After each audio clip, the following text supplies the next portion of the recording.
welcome everyone, and a special welcome to Shanaz as well as Julia, and to our event called My Life, My Business. Wish I was here. We've had a few challenges with the move from rooms to clubs to houses, and we're getting lost in our own sort of house or somewhere. But we work our way through this, and as Shanaz was sharing, we had quite an interesting introduction to what's called the lounge. But we will learn, and that is what change is all about. Last week, unfortunately, we didn't have a recording of our talk, and really what we spoke about was partnering with Jean Oelwang and really focusing on how to forge deep connections that make great things happen. So hopefully we will have an opportunity sometime in the near future to re-record it and then publish it on our YouTube channel called the Mufasa Coaching Practice. But this afternoon, and it will be recorded more by faith than anything else, and Shanaz is going to lead us on a particular topic, and it's always such a surprise package. I can't wait for it to be unwrapped. And so a special welcome to you, Shanaz, and over to you. Hi, Jacques. Thank you so much, and thank you everyone, and those who are listening. So, obviously, that's a lot of pressure on me when you say that you can't wait, and the topic is surprising. But what really caught my attention last week, because I work in a therapeutic context and I train people, within that context, within the helping profession. So obviously the whole idea of forming deeper connections is absolutely what I resonate with, and is a lot of who I am. And I think that it part of what I teach, it's what I live my life by. And that would include then this deeper connection with God and our higher power, however you define your higher power. And I think that so I am going to the title of my little talk today is around, it's called the I thou relationship, and it's based on a Jewish philosopher and apparently deep mystical a mystic thinker, but not so deep that we can't completely forget about it. But he talks about the art of the relationship, and it's one of the um, features of a therapeutic relationship. When I studied a bit of Gestalt therapy, this was so important to me. But I'm not going to go into what Gestalt is. I'm going to go into this idea of forming deeper connections, basically after the discussion Jacques had last week. So I want to read you a poem by or short verse by Anthony de Mello, who is also a philosopher, and he is also a psychotherapist. And a lot of the work that we do in Gestalt work is around some of what he says. So I'm going to read it. And it says, I was neurotic for years. I was anxious and depressed and selfish. Everyone kept telling me to change. I resented them and I agreed with them, and I wanted to change but simply couldn't, no matter how hard I tried. Then one day someone said to me, don't change. I love you just as you are. Those words were music to my ears. Don't change. Don't change. Don't change. I love you as you are. I relaxed, I came alive, and suddenly I changed. And I think that I love that always, and it's very hard, obviously, to do, particularly in the context that I find myself in, because we are all about helping people change, helping people achieve their dreams. But how does this really connect to allow people to change? and how do we tell people and accept people so that we don't tell them they need to change, but they do actually change. And so one of the concepts that Martin Buber comes in, and he's viewed as a spiritualist, and there's lots of theologians who do his work, and it's form parts of counseling, and he's got this concept called the I thou and the I it, and it's about a relationship, elements of a relationship. So what he says is that all relationships are either I it or I thou. And so let me explain what an I it is, and an I thou relationship. Now, interestingly enough, when we think about older English language, they would actually thou, as in, when you think of, even in the Bible, they still use it. But it obviously now we refer to people as perhaps you, but maybe in former historically early written texts they would refer and say thou, and so that's where this concept of thou somehow it just conjures up a deeper respect for the other person, and so what he says is that um, an I-it relationship, for example, is something where where the person is actually, it's all about a means to an end, right? So in other words, we're meeting the person. So for example, planning can be thought of as um, is as an I-it relationship. Manipulating people can be thought of as an I-it relationship. Arguing. So even when you help people, when you're in a helping profession, or even if you're not in a helping profession, often when we get into a relationship where we are assisting that person, he views it as an I it relationship, as in a sense where there's a certain distance, and also where we are aiming for something rather than allowing something to emerge. So we're treating people then as a means to an end. But this can be healthy. So people will come to me and I will help them. And I will, it's a means. It's, in a sense, they're not really a means to an end. I'm assisting them. But often we can get into working relationships and a range of relationships where the person is actually meeting our needs. And sometimes that can actually be part of our social relationships, our family's relationships, where the person is meeting our needs rather than we treating the person as if they are and means an end in itself.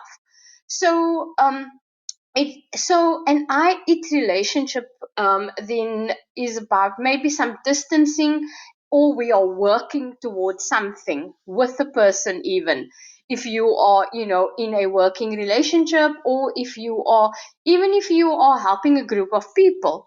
However, what Martin Buber would like us to think about is this idea of an I thou relationship. So he says the thou, when we see another person as a thou, it happens in meeting where the other person is treated as a separate other. Each person then is treated as an end in itself, right? So, in other words, just the meeting of that person is enough. Just the engaging with that person is enough. And he says what it creates is a dialogue which fully confirms that the other person is separate and an equally special consciousness. So in other words, that this person is then this means to an end in itself. Nothing more is required, nothing less is required. The person doesn't have to change or anything. We can fully enjoy the presence of that person, and we can also allow whatever happens between me meeting this person and that person, we can allow it to emerge, right? So we are not going to focus on trying to change the person. In other words, we are just going to see them as this amazing, beautiful being who has all this potential, and we are not going to try and change them or move them. And I think that unfortunately a lot of our relationships are so based on that the person is a means to an end, and that can often be not healthy for the relationship. However, what Martin Buber actually says is that there are times that the I it relationship, the in a sense the means to an end, is actually healthy because we cannot really exist with it.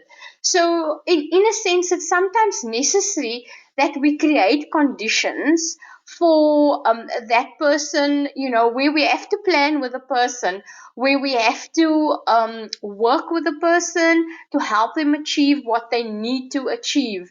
And he says, and he also then says that we cannot really be in this I thou deep connected moment for forever, because I think basically if we have to be in this really deep connected moment with the person forever, nothing will happen. Right? We won't, we can't. If you can think about, that couple or that a person that is deeply in love, and they're so in love that nothing else is important, everything else stands still. So we are not talking about that.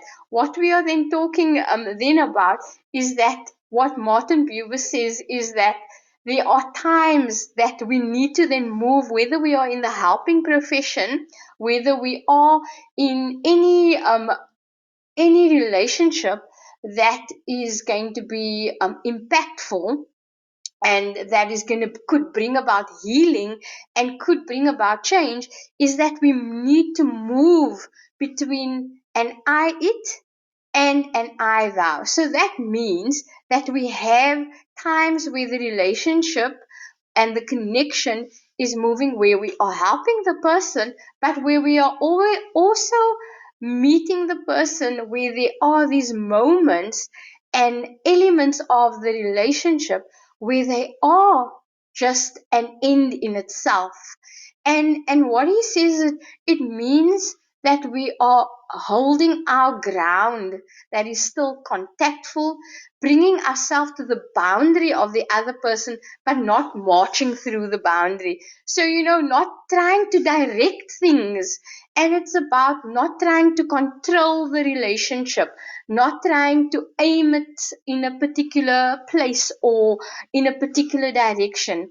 And what this means is that it also then means that we are fully present. And he says, when we are fully present, it's when people share meaning. So when we are not present, and we've spoken about this, then you can't actually share meaning. Another element of creating this I thou moment, he calls it, is then that it's not just accepting the person, it goes beyond acceptance, and he calls it confirming the person, confirming that this is a person who is an end in itself, that the person sitting in front of me is not just here for me to, I've got this this agenda that we need to get through, but I am actually just enjoying this person's company, enjoying the person that they are, and not having being fully contacting, making full contact, the deep, meaningful a connection with a person without the hidden agenda. And of course, that's really that can be really difficult. And because we can't do it all the time, again, what it comes to is that we move between the I it and the I thou, where there are these moments that that the person is just a person who we can enjoy. And what I really like about what they also say is that each person is unique, but it's only with human engagement which this unique selfness is confirmed. So what he says, it is only then when we experience an I thou encounter, that we are just an end in itself, we are enough, in other words, that our uniqueness then develops. And he says that only by knowing how we are with other people and how they are with us do we truly become ourselves and know ourselves. And the amazing thing is, what they also say is that introspection and looking inwards then doesn't work. So, in a sense, we really need each other to grow and develop and to know ourselves. And often I find that people are reluctant to engage with life coaching or with counseling, because they think, okay, I can do it on my own. I'm going to reflect. I'm going to get this book, self-help book, and I'm going to read it, and I'm going to become this person that I want to know myself more. I want to achieve my goals. But what Martin Buber bases his work on is that we can only really know ourselves. We can only change. We can only develop our unique selves when we are in a relationship, when we enter a relationship. And it's when we enter a relationship that he says, by presenting yourself as you are, other people can treat you as a thou. And then by treating another person as a thou, you become more fully yourself. And so, in other words, the change that we are seeking to create in our lives can only be done in a relationship with others. It can also only be done when we have moments, when we ourselves experience moments where we are just enough, nothing more is needed, when we don't need to change. And if we are to help others, if we are in this profession of helping others, while we can have these I it moments where we are maybe helping them to think differently, we cannot only base the relationship on I it. There has to be moments and encounters with our clients, with our patients, where there is an I thou encounter, where we can just appreciate them as an end in itself. And so that's a little bit about today. And maybe what I'd like to go back to then, sorry, what I'd like to go back to then is just a reminder of that poem, and then I'm gonna, or not the poem, the verse then, and how it connects then with this idea that we need to change. And if we are people who work in relationships, that sometimes we don't we sometimes it's okay when they don't change. So I'm going to read it again. I was neurotic for years. I was anxious and depressed and selfish. Everyone kept telling me to change. I resented them and I agreed with them, and I wanted to change but simply couldn't, no matter how hard I tried. Then one day someone said to me, "Don't change. I love you just as you are." Those words were music to my ears. Don't change. Don't change. Don't change. I love you as you are. I relaxed, I came alive, and suddenly I changed. And for those of us who are in the helping profession, sometimes we are those people who need to allow others and who need to tell others, even our clients or our patients, don't change, because it's in that moment when they are just themselves, where we don't need them to be the client or the patient, that they'll actually start to change, because we could be we could facilitate the I thou encounters with a client when they may never have experienced that. Everyone tells them to change, everyone criticizes them, including themselves. But if we can just see them as an I thou, then we are going to be surprised at how they do change. Thank you. Oh, it's very rich. Lots to think about. I mean, from a coaching perspective, we have something called agenda-based coaching, where we aiming at something. But what this is so powerful in a way that it kind of shakes me a little bit, even in what I do, is realizing that when you're working with a client to achieve some sort of an outcome, which they express, the journey towards that outcome must follow this I thou principle. The person must be enough in what they are pursuing. They don't become that which they are pursuing. They are already. And I mean, I think when you read that poem, Shanaz, I was so struck by it immediately. Yes, the request comes for you to change. We all know we're imperfect human beings. But to then hear somebody say, and I tell you what, I don't know whether when we hear these words from human beings, I don't know how often we hear these words from human beings. I'm not sure how truly authentic these words from human beings are, but I love you. You are enough. I accept you as you are. I just think that, you know, that point of departure is so powerful. And if one is just conscious in how one engages people, even from a professional point of view, whether you're mentoring, coaching, consulting, or counseling, is to remember. And then I'm struck, lastly, Shanaz, that the reason we embark on this, i.e., relationships, even as facilitators, is because we are not in that I thou space ourselves, meaning we don't accept, love ourselves as we are. So, yeah, that's just some of the thoughts. Obviously, there's so many things to focus on here, but that is basically what just comes to mind.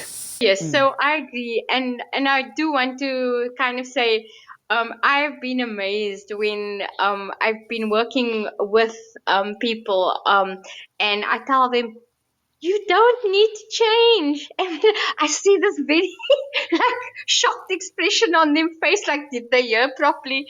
And then it's just amazing to see what happens. And I literally see how the shoulders go down, and it's like, wow, they've never actually, everyone has been telling, that's why they came. They came to me because they want to change, and now I'm telling them they don't need to change. But then the kind of work that kind of happens with the individual afterward has always been amazing, in terms of seeing how the journey that they then walk with you, and then the change really does start to happen. And so that's, I've kind of seen the positive, but I know that it's also kind of it's also very challenging, and that is why he says that we cannot really exist in that space 24/7. There are moments that we need to have that in our relations, and so I think there's an acceptance that a lot of our relationships need to be, and it's healthy to have the I it, but can we have those moments of I thou in between? So much to go. Oh, look, I've got so much. I've made so many notes. Um, but yeah, and I think just to kind of tie it back into why relationships are so important is that no man, no woman, no person should think themselves an island. That if you want to develop your unique self, you've got to enter into a relationship. And then when you do, appreciate others as an end in itself. Wow. Shanaz, thank you very much. This was awesome. And we're going to publish this and spread it around. It's a little taster, I think, and see whether we get the kind of engagement that this should elicit. But a wonderful topic. Thanks for sharing. And for those listening, well, it's been wonderful. We're going to continue to learn how to run this house. Just to let everyone know, we're not meeting next week Monday. It's May Day. Some of you are probably on a nice long break. But when you are, remember, if you want to be present with others, start with yourself. Accept yourself. Look in the mirror and say, I love you, warts and all. And Shanaz, have a great week. Have a great long weekend if you're going to take one, and then we'll see each other in 2 weeks' time. Thank you, Jacques. You too. Have a good weekend. I'm not having an extra long one, so I'll be doing some work on Fridays also. But thank you very much, and we'll chat in 2 weeks. Thanks. Okay, Bye. bye. Bye.